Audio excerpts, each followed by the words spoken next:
Hey there, and welcome back. Every week we get hit with a ton of headlines. A new policy over here, a huge business deal over there, and it can all feel pretty disconnected, right? But what if it's not? What if all those little pieces are actually part of a much larger blueprint? Well, today, that's what we're going to do. We're going to connect the dots from a busy week in India and try to see the bigger picture of a nation on the move. So, let's just jump right in with a bit of a puzzle.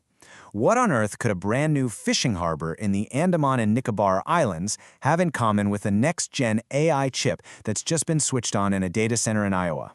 I know, it sounds completely random, but just stick with me here because I promise, by the end of this, you'll see the thread that ties them all together. All right, first up, we have to talk about the foundations. We're talking about those massive infrastructure and economic projects that are, quite literally, laying the groundwork for what's to come, from the depths of the sea all the way up to the sky. So where do we even start? Let's start with this number, nearly 200 crore rupees. That's a huge investment, fully funded by the central government. The real question, though, is what does that kind of money actually buy? Well, it buys this, the Mayabundar Smart Fishing Harbor. And you really got to focus on that word smart. This is not just some place to park boats. No way. This is a high-tech facility, packed with IoT, digital traceability, the whole shebang. It's a really strategic move to boost India's blue economy, help secure its huge maritime zone, and cut down on illegal fishing. And at the same time, it's aiming to bring in almost 10,000 tons of fish every single year. So you see, a huge piece of this is about securing the nation's borders and its economic assets. And that security, well, it doesn't just stop at the coastline. It goes from the sea and then straight up into the sky. Which brings us here. Adani Defense is teaming up with the Brazilian aerospace giant Embraer. And this is a really big deal. They're not just buying planes. They are going to build them and service them right here in India. This sets up the very first Embraer final assembly line in all of Asia. It's a perfect example of the Atmanirbhar Bharat, or self-reliant India strategy in action. The goal? To power up both defense manufacturing and regional air travel. Okay, so you've got bustling ports, you've got new aircraft factories. A modern economy like that needs one absolutely critical thing to run: energy. And making sure you can get that energy where it needs to go, reliably, is a massive logistical puzzle. And this is where that long-term strategic planning really comes into play. The state-owned company GAIL is securing a new carrier for liquefied natural gas. And as you can see, this isn't an overnight thing. It's a multi-year strategy. The ship is actually being built as we speak in South Korea. It'll be delivered in 2027, and then it starts a long-term charter. This is all about locking in a crucial piece of India's energy supply chain for years and years to come. But powering a nation is just one side of the coin. You also have to figure out what to do with everything that growth leaves behind. So we've got the physical stuff, the steel and concrete, but future-proofing a country isn't just about building things. It's about creating systems that can last and having the tech to run them. And that means we have to face some pretty big challenges head-on. Just take a look at these numbers from a new NITI Aayog report. The number of old end-of-life vehicles on the road is set to more than double in just 5 years.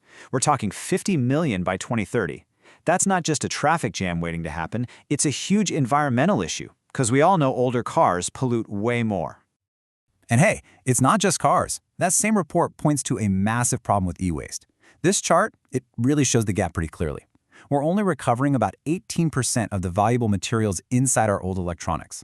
That means there's this huge 42% of untapped potential just sitting there, waiting to be claimed. It's a huge economic and environmental opportunity that's just being missed. So you start to realize the answer isn't just about getting better at recycling. It's about building the intelligence to create a smarter, more circular economy, one that can track materials, optimize supply chains, and even predict waste. And to manage all of that data, well, that takes an incredible amount of computing power.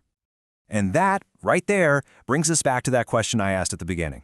This is Microsoft's new Maya 200 AI chip. This thing is basically the engine that's going to power the next wave of AI services. It's built on cutting-edge 3-nanometer technology, and its first real-world test drive is happening right now in Iowa. So what's the connection? Well, if you want to build a smart port, a self-reliant defense industry, and a circular economy, you need the brains behind the operation. You need that foundational digital infrastructure that chips just like this one provide. Now, all of this big picture stuff, ports, planes, powerful processors, it doesn't mean a whole lot if it doesn't actually help out the average citizen, right? So let's bring this whole conversation down from the 30,000-foot view to the individual level. First things first, let's talk about something we all think about: long-term financial security.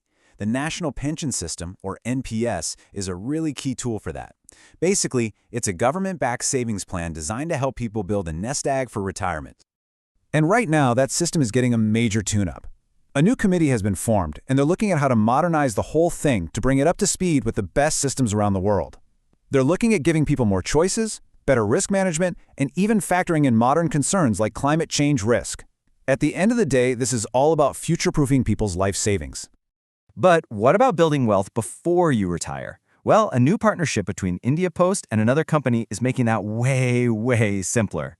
Now you can literally just walk into your local post office, scan a QR code on your phone, and get yourself set up to invest in things like mutual funds or even IPOs. This is what financial inclusion looks like in practice, especially for folks in rural and semi-urban areas. And beyond just money, there's the investment in people's skills. Niti Aayog is partnering with the NIIT Foundation for a huge digital literacy program. And their goals, as you can see, are pretty ambitious. They're aiming to reach 1.2 lakh people, get 100% coverage in these so-called aspirational blocks, which is some of the country's most underdeveloped areas. And this part is crucial: make sure at least 40% of the participants are women. But this investment in people isn't just about skills training. It also includes direct welfare support for people in some of the most vulnerable sectors. And a perfect example of this is a new scheme that just launched in Assam's famous tea gardens. And the scale here is really significant. We're talking about a one-time assistance program that's going to benefit 6 lakh tea garden workers. It's meant to provide a much-needed financial cushion on top of other support for things like nutrition, land rights, and healthcare. And finally, let's remember that a nation isn't just policies and projects and balance sheets. It's made of people. And this week was also a moment to recognize incredible service, to honor sacrifice, and to remember those we've lost. The President of India approved the Jeevan Raksha Padak Awards for 30 different individuals. These are regular citizens who performed incredible acts of bravery to save someone's life. As you can see, the awards recognize different levels of courage, and very soberingly, 6 of them were awarded posthumously. The week also brought some very sad news. The nation marked the passing of Ajit Pawar, who was just a towering figure in Maharashtra's politics. He served as Deputy Chief Minister 6 different times and was a member of the Legislative Assembly for over 3 decades. So, we've come full circle, from smart ports and self-reliant industries all the way down to financial inclusion and citizen welfare. It turns out each of those headlines was like a single brushstroke on a much larger canvas. The blueprints for the country's future are clearly being drawn, piece by piece, right in front of us. The only question left is, what will that final picture actually look like?